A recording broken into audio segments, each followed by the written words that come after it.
Hi, I'm Max Spainhour. And I'm Troy McCormick. Welcome to Indiana Outdoor Adventures.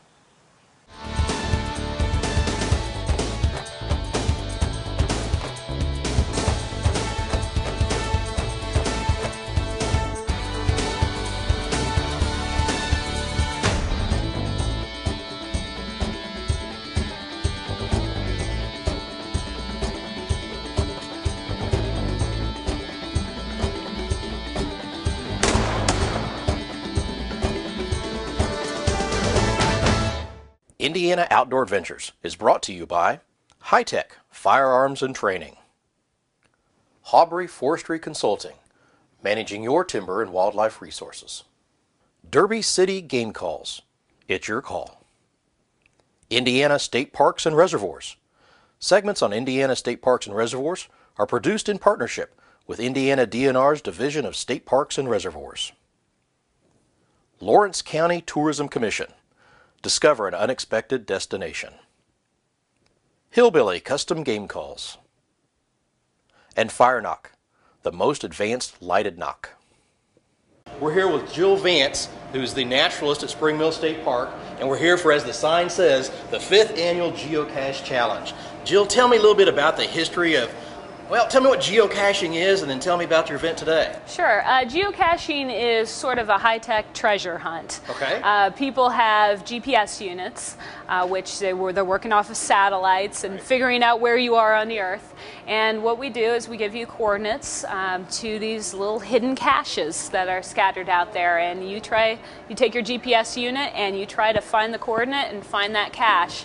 And you're working off longitude, latitude, coordinates. Yep, that you're based off of in. that. Sure. And the satellite then comes through and you get triangulates you and figures out where you are and how close you should be to the cache that you're looking for. What is a cache? It's a treasure trove, but what can it be? It can be any sort of container out there. It can be, they have micro caches that can be teensy tiny and just a little slip of paper rolled up inside them. You can have big caches. Depending on the type of cache you're looking for, there may not even be a physical cache. There's stuff called earth caches where you're actually looking for a feature that's out there in nature. So you might be looking for a waterfall or something like that. Now today's challenge is big trees. Yes. I mean, are these big trees or big trees? What kind of caches do we have? We have some that are big trees, and we have some that are big trees. One of the things that we're known for here at Springville State Park is the Donaldson Woods Nature Preserve. Sure. And Donaldson Woods protects an area of virgin forest, never been logged. As a result of that, there are some very big trees inside that preserve, 350 to 400-year-old trees that you're not going to find in other parts of the state. So we have a couple that are going to be in there, and then we have some other trees. They're just, kind of big trees. Kind of big trees. Yeah. For those of you who have come to the Geocache Challenge in the past, I've changed things up a little bit this year and tried to inject a little bit more strategy into the competition. For those of you who are going for the prize, do have a prize for the first team or individual to finish. We got a Springville goodie basket right here. So for those of you who like some competition, this is what you're going to be competing for. First one back with the right answer is going to get that. How the challenge is going to work this year. You are going to get all coordinates for all 8 caches up front. Past years I've had you draw one cache and figure out the other caches as you go. There's going to be a little bit of strategy this year in that you're going to get all 8 caches to start with. You decide what order you visit them in. When you get to each cache, there's going to be an information sheet inside that cache. And our theme this year is big trees. So obviously the information inside the cache is going to be talking a little bit about the particular big tree that the cache is located at. Also keep that theme in mind if you have trouble finding any of the caches. You need to find the name of the tree that you're at on the back side here. Read the text carefully. Inside the text and the information that I've given you are going to be numbers. Those numbers can appear in numeric form, they can appear in alpha form, they can appear in a date form. You need to write down every number you find inside that information sheet. So on the red pine, you're going to write a list of all the numbers you're going to find. You're going to do that for each one of your caches. Once you've found all the numbers, you're confident that you've got them all from the information sheet, you can go on to the next one. Now once you've been to all your 8 caches, you're going to take your number for each cache and you're going to add them up. That's going to give you whatever sum you get for that cache is going to be that cache's ID number. So you'll end up with 8 ID numbers. You're going to come back here. On the back side of this white fence facing into the lobby area is a decoder key. There are a bunch of ID numbers listed there. I think I came up with I put like 40 ID numbers or so, but only 8 of the ID numbers are real. So make sure you read your cache information carefully, because if you miss one number, you're going to come up with the wrong ID number. Now, we had quite a few people for orientation here today. Any idea how many are here today? I would say we've probably got around 50 to 60 people here so far. Now the people can check in and get started anywhere up till 4 o'clock. So by the end of the day, we'll hopefully have maybe close to 80 people. Now it's kind of a 5-hour event, a 1 to 4, but you're going to leave the caches out till tomorrow. So there's a first place prize, and then the rest of it is just kind of bragging rights if you complete. Exactly. Okay. Yep. Well, good. See how fast you can complete it, or you know, a part of it is just to get people out, explore the park, maybe see parts of the park that they haven't seen before, and it's a social event too. You can talk to people while enjoying everything we've got to offer here. Well, geocaching is a fun recreational activity. We're glad that Indiana State Parks has taken it and run with it to create a specialized event. And I think it's time we head out in the woods and see if we can't catch up with some of the geocachers. I've got my Garmin GPS with me, so I'm going to take some coordinates and see if I can find some trees too. Yeah, have Jill, fun. thanks a lot, and we'll check in with you later to see how things are going. Stay tuned. We'll be right back with more geocaching here at Springville State Park. High-Tech Firearms and Training is your Southern Indiana source for all of your hunting and shooting supplies and firearms.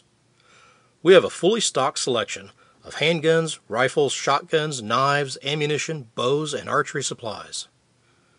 Firearm training and personal protection classes are offered by NRA certified instructors in our in-house training center. Remember, shoot often and carry safely. High-Tech Firearms and Training is conveniently located in Sellersburg, Indiana.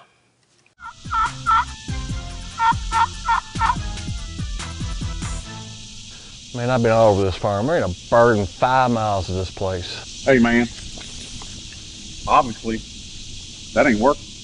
Try this Derby City Call, Old Girl Striker. Take it for a ride. Now that's what I'm talking about. Check out our complete product line at derbycitycalls.com. Derby City, it's your call. Enter to win a free turkey hunt with Indiana's 2010 Turkey Calling Champion. Indiana Outdoor Adventures is offering a free drawing to anyone age 18 years and older. The winner will receive a 2-day turkey hunt in southern Indiana with Indiana Outdoor Adventures pro staff member and state turkey calling champion Jack Rollins. The winner will receive a gift pack of custom-made turkey calls, a weekend stay in a log cabin, and your hunt will be aired next season as part of Indiana Outdoor Adventures. Enter online today at www.indianaoutdooradventures.com. 1 entry per person. The drawing will be held March 31st, 2011. If you own timberland or open land, Hawbury Forestry Consulting specializes in timber sales, timber management, and wildlife habitat management for private landowners. We are also experienced with timber stand improvement, contract tree planting, and reforestation work. Our specialty is wildlife habitat management. If you own land and want to see an increase in deer, turkey, quail, and grouse populations on your property, we can tailor a management plan specifically for your needs. Yeah, we're geocaching. We're geocaching, and it's in the, we call it Springville Challenge, or what's this thing called? The big tree. Big tree, yeah. The theme is big trees. You got to find 8 different caches that are hidden for the event that are just going to be out there today and tomorrow. Each one is by a huge tree, and each one contains just slathers of information about that given tree, most of which that we're going to need later is like how many feet tall, how many inches around, how many of them there are in the woods, stuff like this, where fortunately he's a puzzle guy. Yeah, there you go. So when we get back to the lodge, we have to sit down with a sheet and try to figure out what to do with these dozens and dozens of numbers.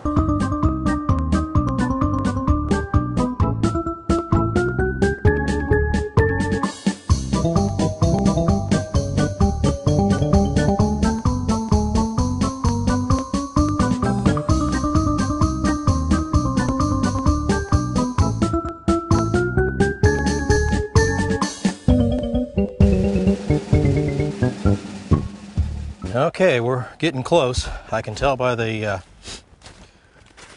marker here on my GPS. That's a really big tree. There's no doubt about it. And looky there, we've got our cache. Now, a cache can be anything from like a little micro cache, which is just a piece of paper with a note on it and a log to sign in on. Or in this case, we actually have a cache box stashed away here in a waterproof. It's a waterproof box. Let's see what we've got. Okay. This is an eastern white oak, a very large white oak, I might add.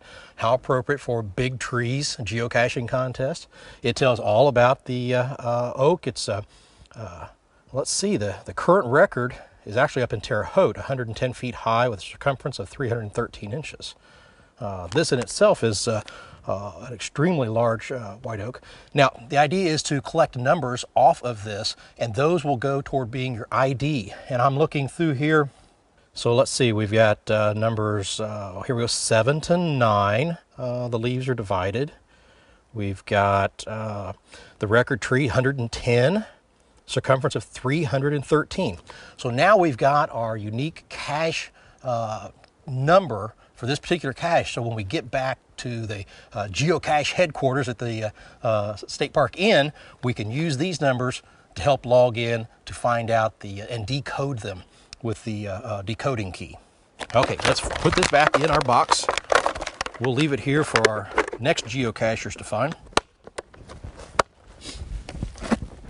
And we kind of hide it a little bit so that non-geocachers, which they call muggles, won't find it. It's just off the trail here, so it's not obvious to the casual observer. And we'll see who comes along to find it next.